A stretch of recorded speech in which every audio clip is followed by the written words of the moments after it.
She walked into the gym like a shadow, quiet, unnoticed, easy to ignore. They laughed at her shoes, her size, her silence. But 3 minutes later, the loudest man in the room was on the floor, gasping for air. And no one dared to speak her name with a smirk again. They came for a show. They witnessed a warning. Because the most dangerous fighter is the one they never see coming. If you are new here, then please subscribe this channel and show thumbs up by liking the video. Now let's move to this wonderful story. North Harbor Boxing Gym looked more like a film set than a place to train. Mirrors stretched across every wall, polished until they reflected more selfies than sweat.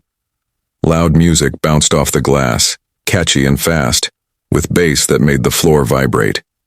In every corner, people posed with protein bottles, adjusted their designer gear, or recorded workout clips for social media.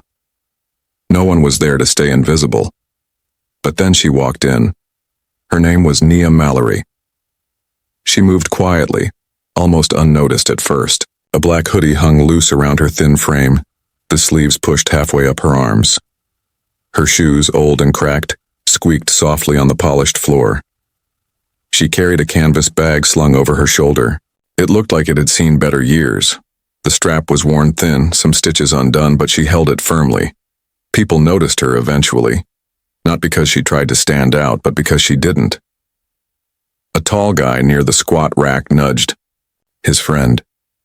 Is that someone's little sister? Lost, maybe? Near the front desk, Rhea, one of the gym's most followed influencers, snapped a selfie, then narrowed her eyes toward Nia. You see her shoes? She muttered to Luca, the gym manager. They look like they crawled out of a thrift bin. Luca chuckled, not bothering to hide his grin. Wrong place for cosplay. Nia didn't react. She didn't flinch, didn't look their way. She just kept walking until she reached the sign-up sheet clipped to a board at the front desk. The pen was chained to the table. She took it, paused, then neatly wrote her name under the column marked sparring. Luca leaned over the counter, eyebrows raised. You want in on the sparring list? Nia nodded. Her voice was soft but clear. Just one round. Rhea burst into laughter. One round with who? You planning to fight or do yoga stretches in the corner? Behind them, a few gym members laughed too. Someone pulled out their phone. Already a story was forming in their minds. A beginner, probably someone new to the city, coming to the wrong place. She'd be flattened before the first round ended. Adeo. That moment, Thomas stepped out of the locker room. He was tall, strong, muscles shaped like they belonged in a superhero movie. His gloves hung loose from his hands, already half-laced. He looked over at Nia, then at Luca. She wants to spar? He asked, a smirk growing across his face. I'll take her. Warm-up round. Luca laughed. Be gentle. She might float away. Thomas grinned wider. I'll keep it light. Just a little lesson. Nia turned to face him. She didn't look, up or down, just directly at his chest. No fear, no challenge. Just stillness. Then she gave a single nod. Rhea picked up her phone. This is gold. I'm going live. A crowd started to form. Some leaned on machines. Others climbed onto benches. For a better view. Everyone thought the same thing. This was going to be funny. Nia walked slowly to the back section of the gym.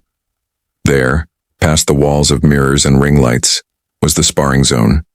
No fancy gear, no music, just mats, ropes, and the smell of sweat.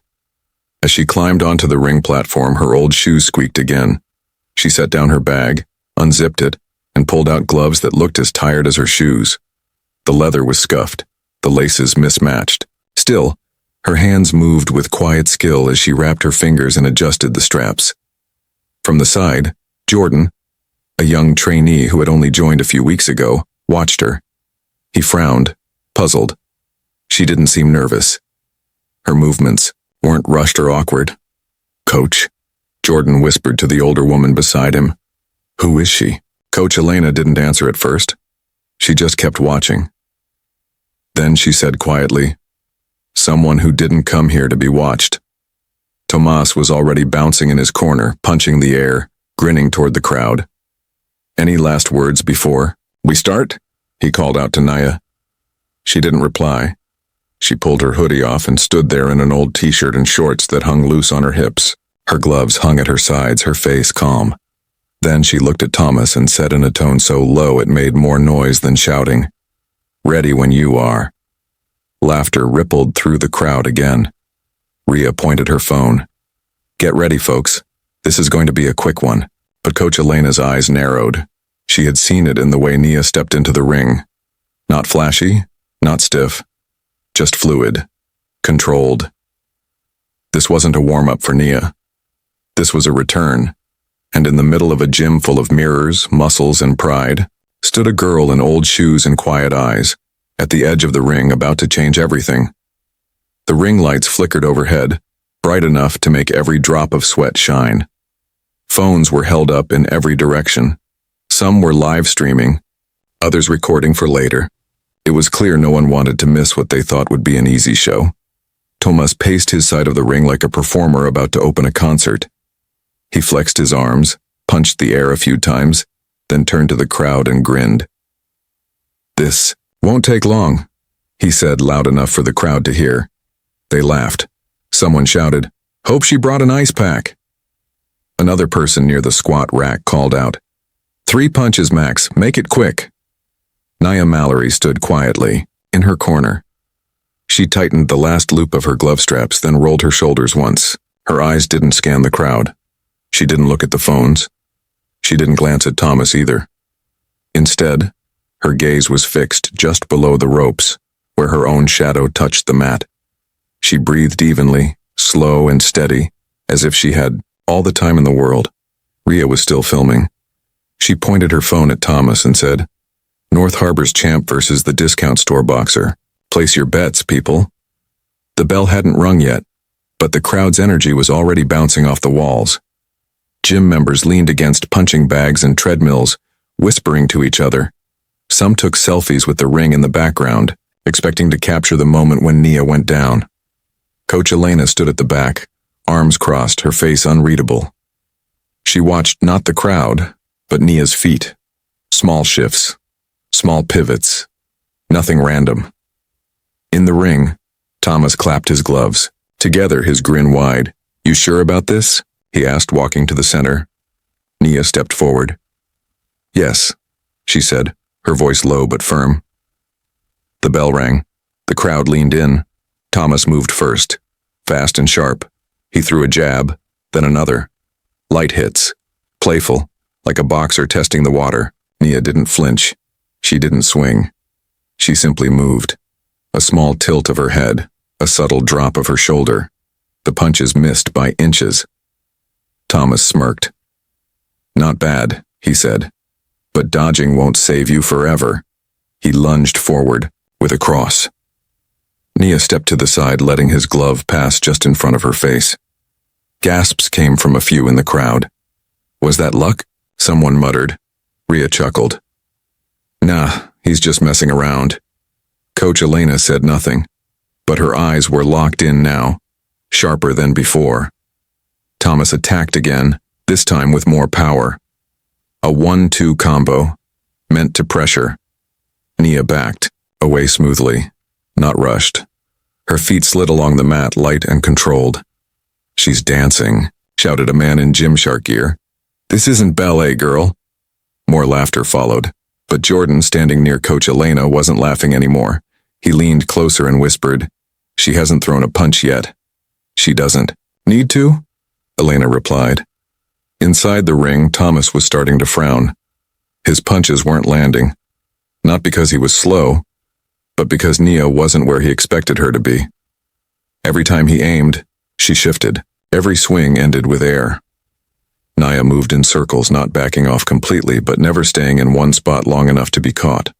Her hands stayed up, not too tight, her stance low and balanced. She wasn't avoiding the fight. She was reading. "Come on!" Thomas snapped. "Hit back!" Nia didn't answer. She stepped left again, cutting off his space, forcing him to turn. To most, it looked like she was just surviving. But to Coach Elena, it was something else. "She's managing the ring," Elena said softly. What does that mean? Jordan asked. She's controlling the space. She's setting the pace. He's not chasing her. She's leading him. In the crowd, the energy had started to shift. The laughs were fewer now. People leaned in closer. The show wasn't going how they expected. Rhea had stopped talking. Her phone was still recording, but her mouth was shut. Her eyes narrowed as she zoomed in on Nia. Tomas, now breathing a little, heavier, charged again. He tried a hook, then a low jab. Nia ducked under the hook and spun out of reach before the jab landed. Her movement was smooth, like a page turning in a book. Someone near the back said, "Wait, she's not getting hit. At all." A trainer watching from the side added, "This doesn't look like someone guessing. She knows what she's doing." Thomas pulled back, chest rising and falling faster. Sweat beaded on his forehead. He was starting to understand something the others were only just realizing. He wasn't in control. Nia still hadn't thrown a punch, but the fight was already shifting. "What's she waiting for?" Jordan whispered. Elena's voice was quiet but certain. "A mistake." Back in the ring, Thomas shouted, "Fight me!" Nia just looked at him, not with pride, not with fear, just calm. Then, she moved again, just one step. But that one step placed her directly in front of Thomas's open right side. Coach Elena's eyes narrowed. She saw what was coming. "Not yet," she whispered to herself. The round wasn't over, but the silence around the ring had started to grow. The crowd wasn't laughing anymore. They were watching. They didn't know it yet, but they had stopped seeing a joke and started seeing a question. Who was this girl? And why did it feel like she wasn't losing, but waiting? The sounds inside North Harbor boxing gym began to fade. No one told the music to stop. It was still playing, but it had become background noise, like static on an old radio. The loud laughter from earlier had died out slowly, replaced by silence that grew heavier with each missed punch. In the ring, Thomas was no longer smiling. His chest rose and fell faster now. Sweat dripped down his back. His gloves felt heavier than usual, like they were full of sand. He had expected this to be a quick, easy spar. A moment of fun, a bit of showmanship in front of his usual crowd. But Nia wasn't cooperating. She still hadn't thrown a single punch, but somehow she was leading the fight. Each time Thomas moved, she moved faster. Every angle he tried to take, she closed it off. When he jabbed, she dodged by just a hair. When he stepped forward, she stepped sideways. He wasn't chasing her. He was following her path without realizing it. Outside the ring, Jordan stood, frozen, phone in hand, recording every second. Coach Elena remained silent beside him, her arms crossed tight across her chest, her eyes sharper than ever. "She's not attacking," Jordan whispered. Elena nodded slowly. "Not yet." "Why not?" Elena didn't answer. Her gaze was locked on Nia's feet. Inside the ring, Thomas growled under his breath. He threw another hook, wild and wide. Nia ducked under it, stepped past his shoulder and turned. She was now behind him before he could turn around. "What is she doing?" Someone in the crowd asked, their voice low. Another voice replied, "This isn't a fight. This is a lesson." Thomas turned too fast. His foot slipped slightly, just enough to feel his balance shift. He caught himself, but the moment of weakness was clear. He knew it. Nia saw it too. For the first time, her eyes changed. They didn't narrow. They didn't glare. But something inside them became sharper, clearer, like the moment before lightning touches the ground. Thomas tried to reset. He raised his gloves, bounced on his toes. He forced a smirk, tried to look relaxed. "You afraid to punch or just waiting for my autograph?" Nia didn't speak. She stepped closer. Not fast, not aggressive, just enough to make Tomas take a step back. And now, the crowd began to understand. She wasn't avoiding the fight. She was controlling it. Every movement she made forced Thomas to respond, and slowly, without anyone noticing at first, he had been drained, step by step, punch by punch. "She's cutting the ring," Coach Elena said softly. Jordan looked confused. "What does that mean?" "She's shrinking his space, limiting his choices." Inside the ring, Thomas swung again. Another cross. Another miss. His breath came loud now, mouth wide open. He was no longer smiling. He was chasing something he couldn't catch. Nia began to move differently. Her steps became smaller, sharper. She no longer circled the ring. She started to press forward, just enough to make Thomas react. A mistake. He threw a desperate right hook. Wide. Wild. Nia slipped under it with ease, and this time she didn't slide away. She stayed close. Coach Elena took one step forward, eyes wide. "This is it," she whispered. Nia's right foot turned slightly. Her hips followed. And then, for the first time in the match, she struck a single left hook, tight, fast, low. It landed just beneath Thomas's ribs, on his right side, a clean liver shot. Thomas froze. His eyes widened, his arms dropped to his sides, as if they no longer understood their job. Then he bent forward, gasping. His gloves pressed to his side, knees buckling under him. He dropped to the mat, not like a fighter knocked out, but like a man whose body simply gave up. The sound wasn't loud, not like in movies. Just a heavy, dull thud as he hit the mat, and then silence. No cheers, no screams. Just the sound of Thomas trying to breathe, each breath short and painful, like air was too sharp for his lungs. Nia stepped back slowly, lowering her gloves. She didn't smile. She didn't celebrate. She simply stood there, still and calm, as if she hadn't just changed the entire mood of the room. A trainer rushed into the ring. Others stood frozen. Jordan's hand trembled slightly as he stopped the recording. "What was that?" he whispered. "Coach," Elena finally exhaled. "That," she said, "was the end of the storm." Rhea slowly lowered her phone. She wasn't filming anymore. She was just staring. All around the gym, people stood still. They weren't sure what they had just seen. They came expecting a joke. They got a reminder. They had all laughed. Now none of them could even speak. In the middle of it all stood Nia Mallory. Not cheering, not gloating, just breathing, steady and quiet, like a storm that had passed through, left no noise, and changed everything. Thomas lay on the mat, still holding his side. The gym's spotlight no longer made him look like a champion. He looked small now, human, tired, broken, not by power, but by precision. The ring was silent. No one said a word. No one laughed anymore. Nia Mallory stepped back from the center of the ring. Her hands dropped to her sides. Her breathing was calm, steady, like nothing had happened. She didn't look at Thomas. She didn't look at the crowd. She just untied her gloves, one lace at a time, as if she were back in her own world, not standing in the middle of a room full of people who had just misjudged her. A few trainers moved toward Thomas. One helped him sit up. Another held a water bottle to his lips. His face was pale. His eyes were wide. He looked more confused than hurt. "How?" he whispered. No one answered. On the edge of the ring, Rhea stood frozen. Her phone, still filming, hung by her side. She stared at Nia with disbelief. Only minutes ago she had laughed at her, mocked her shoes, her clothes, her presence. Now she couldn't even look her in the eyes. Coach Elena stepped forward. She didn't speak to the crowd. She didn't give a speech. She simply walked to the side of the ring and called out, "Well done, Nia." For the first time, Nia looked up. She gave a small nod. Nothing more. Then she climbed down from the ring.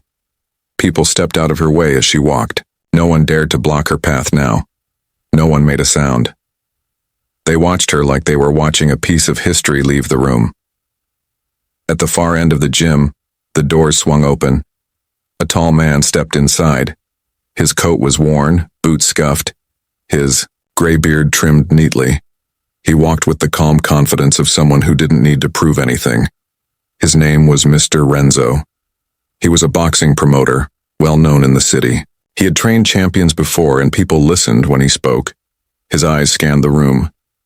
He looked at the frozen crowd, then at Thomas, still sitting in the ring. Finally, his gaze landed on Nia, who was now collecting her things near the Wall, he smiled.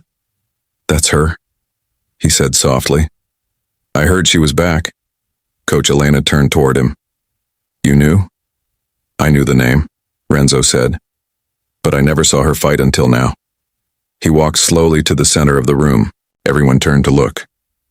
You all laughed, he said, not loudly, but clear enough for all to hear. You called her weak, a joke, a charity case. Now look at her, standing, calm, untouched. Some heads lowered, others looked away. That punch, Renzo continued, was a liver shot, the kind of hit you can't train your body to take. It shuts everything down, clean, silent, perfect. He turned toward Nia. Nia Mallory, he said loud enough for her to hear, used to be one of the brightest stars in junior boxing, won nationals at 16, then she vanished after an injury. Now everyone stared at her. She didn't come here for fame, Renzo added. She came to see if she still had it. And now you all know she does. Nia didn't speak. She zipped her canvas bag, slung it over her shoulder, and turned to the door. As she walked past the crowd, no one stopped her. They watched her go like they were watching something they didn't deserve to keep. Pia turned off her phone. Jordan stood still, the video still saved in his hands. Coach Elena nodded once, quietly proud. Renzo folded his arms. You don't need a crown to be a queen, he said. Some fighters don't win in the spotlight, they win in silence. Outside the gym, the evening light was soft and golden. Nia stepped onto the sidewalk, the breeze brushing gently against her face. She didn't check her phone. She didn't take a photo. She simply walked toward the quiet street ahead. She passed the corner store. She passed a bakery with its light still on. And then she turned down a small alley where the noise of the city couldn't reach her. She lived in a third-floor apartment, old and small but peaceful. Her gloves hung by the window, the same worn pair from the gym. On the table sat a cup of tea still warm. She sat by the window, looked out at the rooftops, and let the silence wrap around her like a blanket. She wasn't a viral star. She wasn't trending, but in one gym, in one moment, she had changed everything, not with a speech, not with a scream, just with one punch. And for everyone who had once judged her by her size, her clothes, or her silence, that moment would live forever in their memory. They would never laugh the same way again. Nia Mallory didn't need them to remember her name. She just needed them to remember what happened when they didn't see her coming. The girl they didn't see had become the storm they couldn't stop.